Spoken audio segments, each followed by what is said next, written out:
عرش حق ہے مسند رفعت رسول اللہ کی، عرش حق ہے مسند رفعت رسول اللہ کی، دیکھنی ہے حشر میں عزت رسول اللہ کی۔ اور وہ جہنم میں گیا جو ان سے مستغنی ہوا،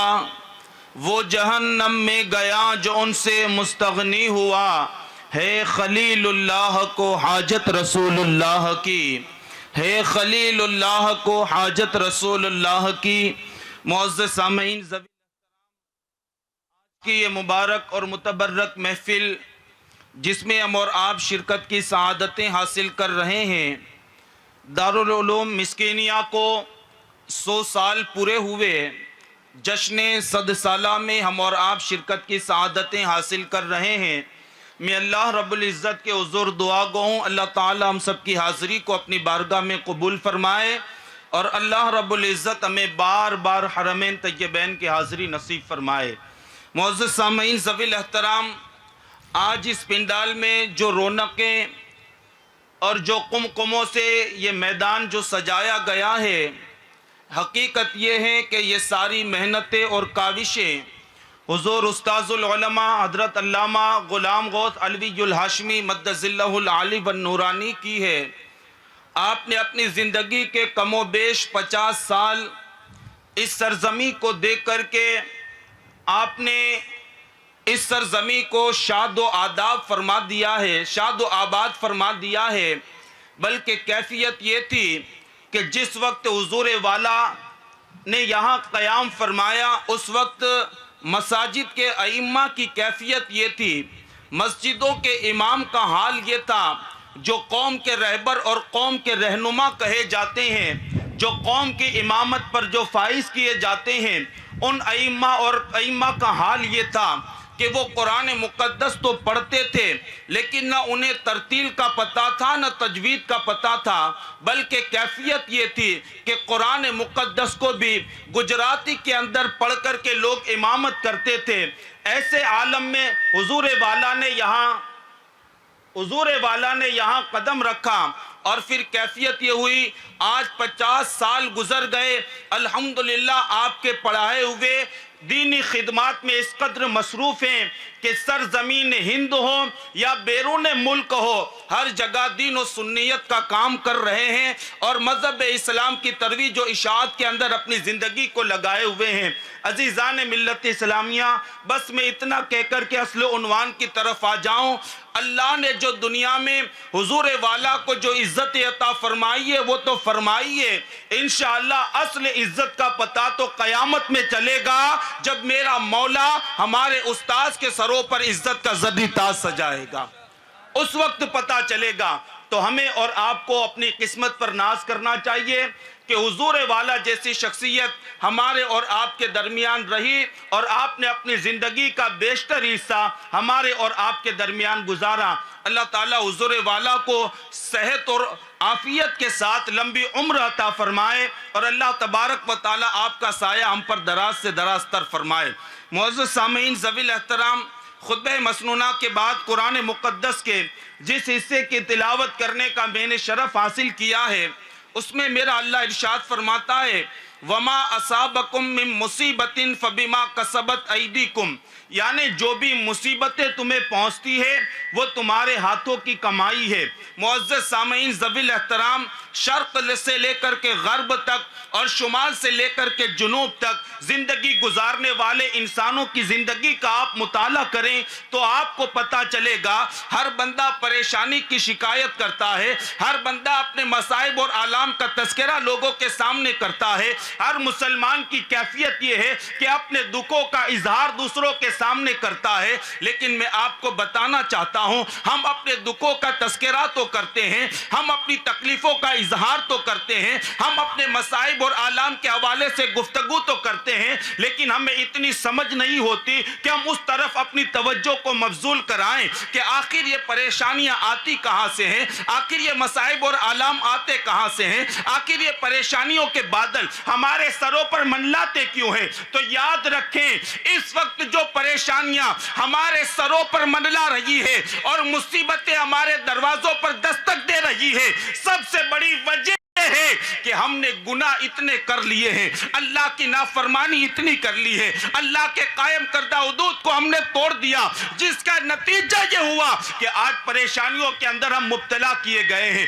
آج پریشانیوں کے اندر ہم گرفتار کر دیے گئے ہیں. یاد رکھنا مسلمانوں, اگر ہم پریشانیوں سے نجات پانا چاہتے ہیں, ہم چاہتے ہیں اللہ ہمیں مصیبتوں سے آزادی کا پروانہ عطا کرے, ہم چاہتے ہیں کہ پریشانیوں کے بادل چھٹ جائیں, تو ہمیں اور آپ کو یہ کام کرنا ہوگا, اپنے گناہوں سے سچی توبہ کرنی ہوگی, اللہ کی بارگاہ میں گناہوں پر نادم ہو کر کے اور پشیماں ہو کر کے ہمیں سچی توبہ کرنی ہوگی. اس لیے کہ گناہ انسان کے دل کے اندر شقاوت پیدا کرتے ہیں, انسان کے دل کے اندر سختی کو پیدا کرتے ہیں. آؤ میں ایک واقعے کی روشنی میں آپ کو سمجھاؤں کہ گناہ انسان کے دل میں سختی کیسے پیدا کرتے ہیں, گناہ انسان کے دل کے اندر شقاوت کو کیسے پیدا کرتے ہیں. اللہ اکبر, آپ نے حبیب اجمی کا نام سنا ہوگا, بڑے پائے کے بزرگ ہیں, اور اللہ اکبر, اللہ نے وہ شان عطا فرمائی حبیب اجمی کو کہ حضور غوث الاعظم دستگیر کے پیروں کے پیروں کے پیروں میں سے اللہ نے آپ کو ہونے کا شرف عطا فرمایا.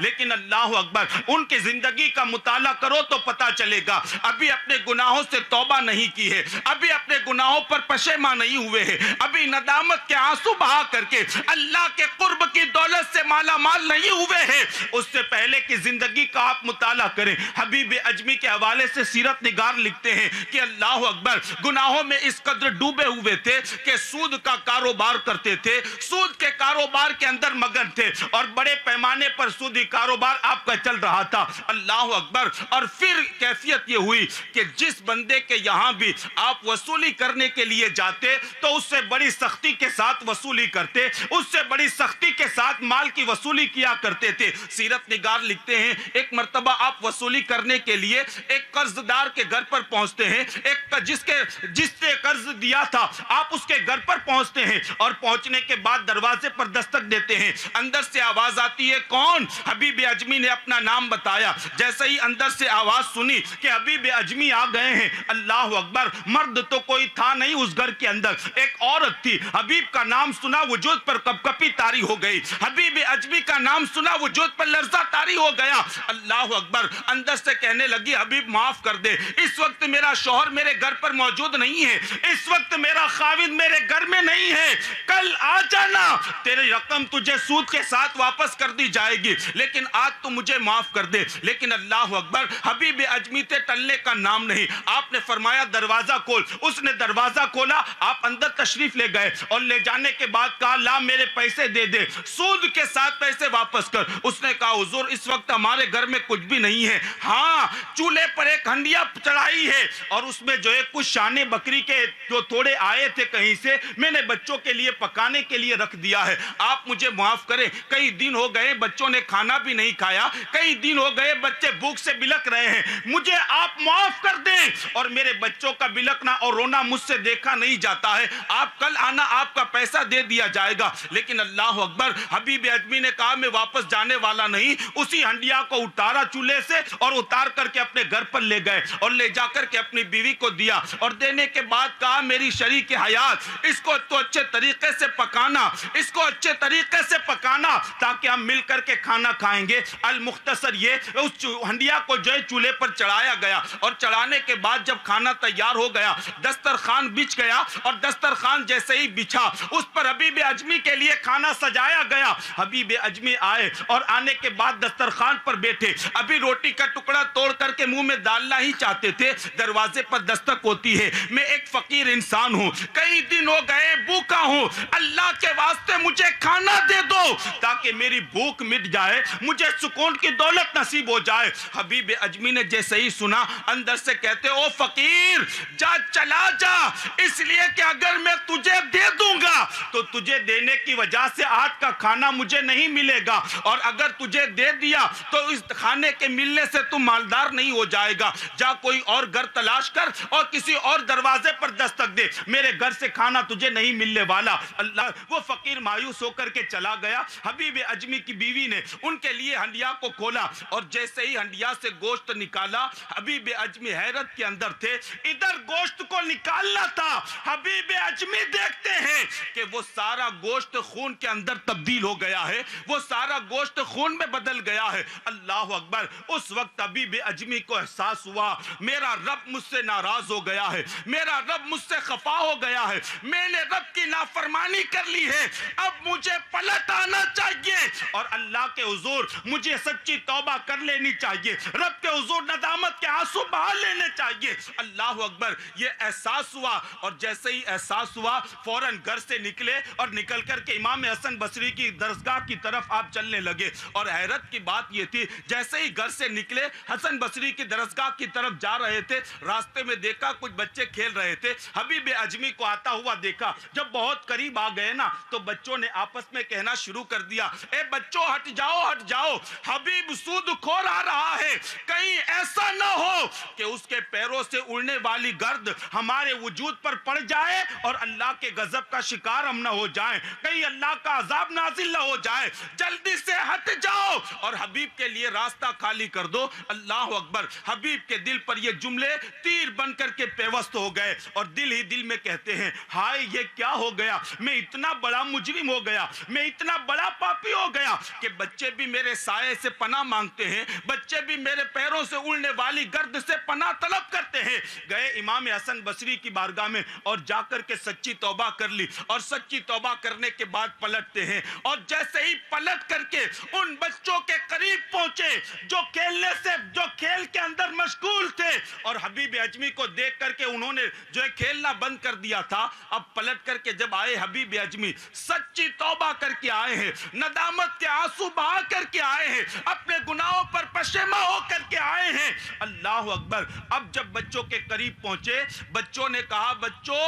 راستہ ہٹ خالی کر دو اور حبیب کے لیے راستے کو منکشف کر دو، اس لیے کہ حبیب آ رہا ہے۔ اب وہ گیا تھا تو گنہگار بن کر کے گیا تھا لیکن اب توبہ کر کے آ رہا ہے، کہیں ایسا نہ ہو کہ ہمارے پیروں کی گرد ہمارے پیروں سے نکلے اور حبیب کے وجود پر لگ جائے اور کہیں اللہ ناراض نہ ہو جائے، اس لیے حبیب اجمی کے لیے راستہ خالی کر دو۔ اللہ اکبر۔ حبیب اجمی کو احساس ہوا، آسمان کی طرف نگاہ اٹھا کر کے کہتے ہیں میرے کریم تو کتنا بڑا رحیم ہے، مولا تو کتنا بڑا کریم ہے، جانے سے پہلے یہ حال تھا اور ابھی توبہ کیا کی کہ مولا تو نے بچوں کے دلوں میں میری توبہ کے تذکرے کو پیدا کر دیا اور بچوں کو علم دے دیا کہ میں نے اپنے گناہوں سے توبہ کر لی ہے۔ عزیزان ملت اسلامیہ، آپ اندازہ لگائیں انسان جب گناہ کرتا ہے نا تو گناہ کی وجہ سے اس کے دل پر سختی آ جاتی ہے، گناہ کی وجہ سے اس کے دل پر شقاوت آ جاتی ہے، لیکن جب وہ سچی توبہ کرتا ہے اللہ اس کے دل کی سختی کو نرمی میں بدل دیتا ہے اور اللہ تبارک و تعالی اس سے پریشانیوں کو دور کر دیتا ہے۔ معزز سامعین ذوی الاحترام، ہم چاہتے ہیں اللہ ہماری پریشانیوں کو دور کرے، ہم چاہتے ہیں اللہ ہمارے مصائب اور آلام کو دور کرے، تو ہمیں ایک کام کرنا ہے، اپنے گناہوں سے سچی توبہ کرنی ہے۔ محسن اعظم کانفرنس میں آنے والے مسلمانوں یہ پیغام لے کر کے جاؤ کہ نماز کسی حال میں بھی معاف نہیں ہے، انشاءاللہ نہ نماز ہم چھوڑیں گے نہ کسی حال کے اندر ہم اپنی نمازوں کو قضا کریں گے۔ انشاءاللہ نمازوں کی پابندی کرو، ماہ رمضان آئے تو روزوں کی پابندی کرو، صاحب استطاعت ہو تو اللہ کی راہ میں زکوٰۃ دو، صاحب استطاعت ہو تو زندگی میں ایک مرتبہ حج کر لو۔ اور غرض کے جو فرائض ایک مسلمان پر عائد ہوتے ہیں مکمل طور سے ان فرائضوں کی پابندی کرو، پھر واجبات، پھر سنت موقدہ، پھر غیر موقدہ اور پھر سنن اور نوافل کی طرف اپنی توجہ کو مبذول کراؤ۔ یاد رکھ لیں جب تک کہ ہم مصطفیٰ کی شریعت کے پابند نہیں ہو جائیں گے، ہم لاکھ کوشش کر لیں ہم مصیبتوں سے نجات نہیں پا سکتے، ہم مصیبتوں سے چھٹکارا نہیں پا سکتے۔ ہم چاہتے ہیں ہماری پریشانیاں دور ہو جائیں، گناہ کرنا چھوڑ دو اور اللہ کی بارگاہ میں سچی توبہ کرو۔ انشاءاللہ یہ توبہ دنیا کے اندر بھی ہمیں عزت عطا کرے گی، قبر میں بھی عزت عطا کرے گی اور یہ توبہ آخرت میں بھی ہمارے سر پر عزت کا زر تاج سجائے گی۔ میں اللہ کے حضور دعا گو ہوں کہنے سننے سے زیادہ ہم سب کو عمل کی توفیق عطا فرمائے اور دوران گفتگو اگر کوئی غلطی ہو اللہ تبارک و تعالی اسے معاف فرمائے۔ استغفر اللہ ربی من کل ذنب و اتوب الیہ وما علینا الا البلاغ۔ السلام علیکم ورحمۃ اللہ وبرکاتہ۔